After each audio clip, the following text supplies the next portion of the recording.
The Roman Achievement. It is easier to explain Rome's fall than to account for her long survival. This is the essential accomplishment of Rome. That having won the Mediterranean world, she adopted its culture, gave it order, prosperity, and peace for 200 years, held back the tide of barbarism for 2 centuries more, and transmitted the classic heritage to the West before she died. Rome has had no rival in the art of government. The Roman state committed 1,000 political crimes. It built its edifice upon a selfish oligarchy and an obscurantist priesthood.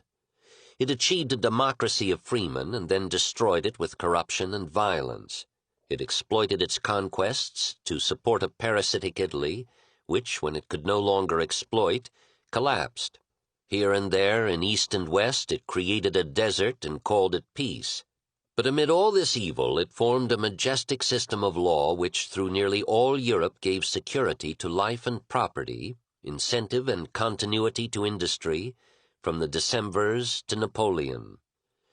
It molded a government of separated legislative and executive powers whose checks and balances inspired the makers of constitutions as late as revolutionary America and France. For a time it united monarchy, aristocracy, and democracy so successfully as to win the applause of philosophers, historians, subjects, and enemies. It gave municipal institutions, and for a long period municipal freedom, to 500,000 cities.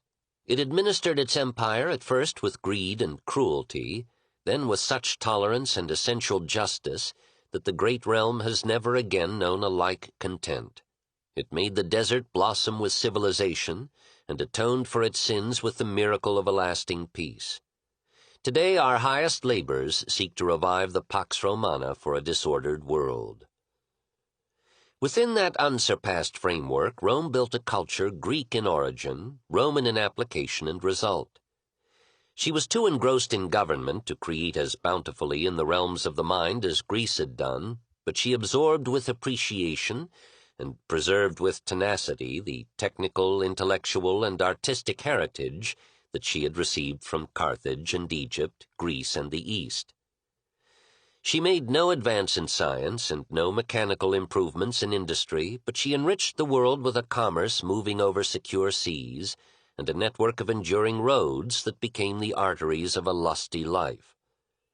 Along those roads and over 1,000 handsome bridges there passed to the medieval and modern worlds the ancient techniques of tillage, handicraft, and art, the science of monumental building, the processes of banking and investment, the organization of medicine and military hospitals, the sanitation of cities, and many varieties of fruit and nut trees, of agricultural or ornamental plants, brought from the East to take new root in the West.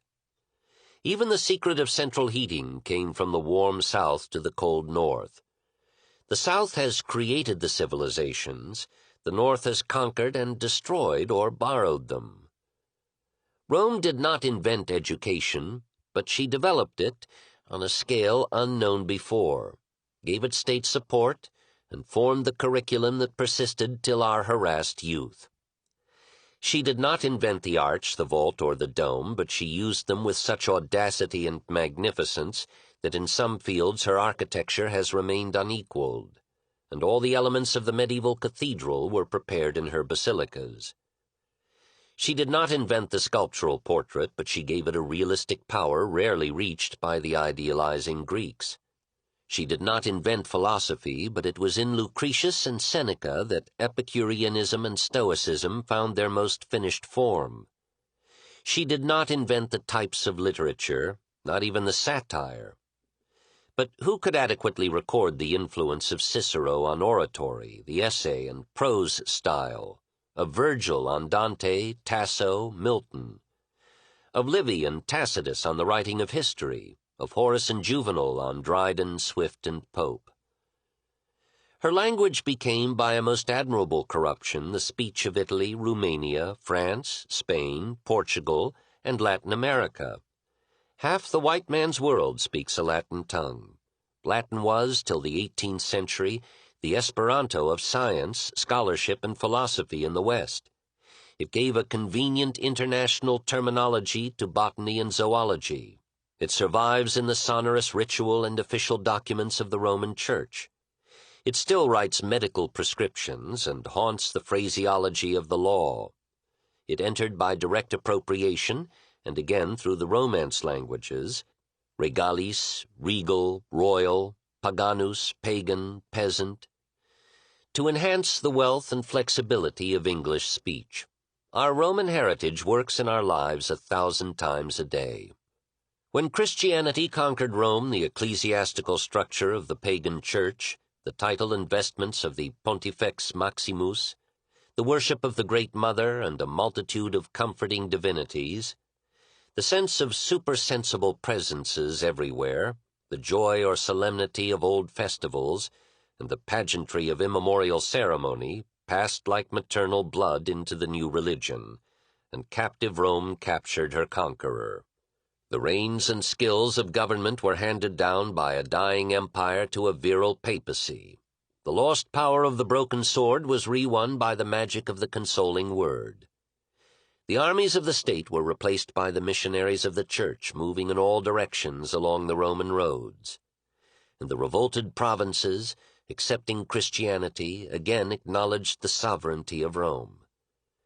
Through the long struggles of the Age of Faith, the authority of the ancient capital persisted and grew, until in the Renaissance the classic culture seemed to rise from the grave, and the immortal city became once more the center and summit of the world's life and wealth and art.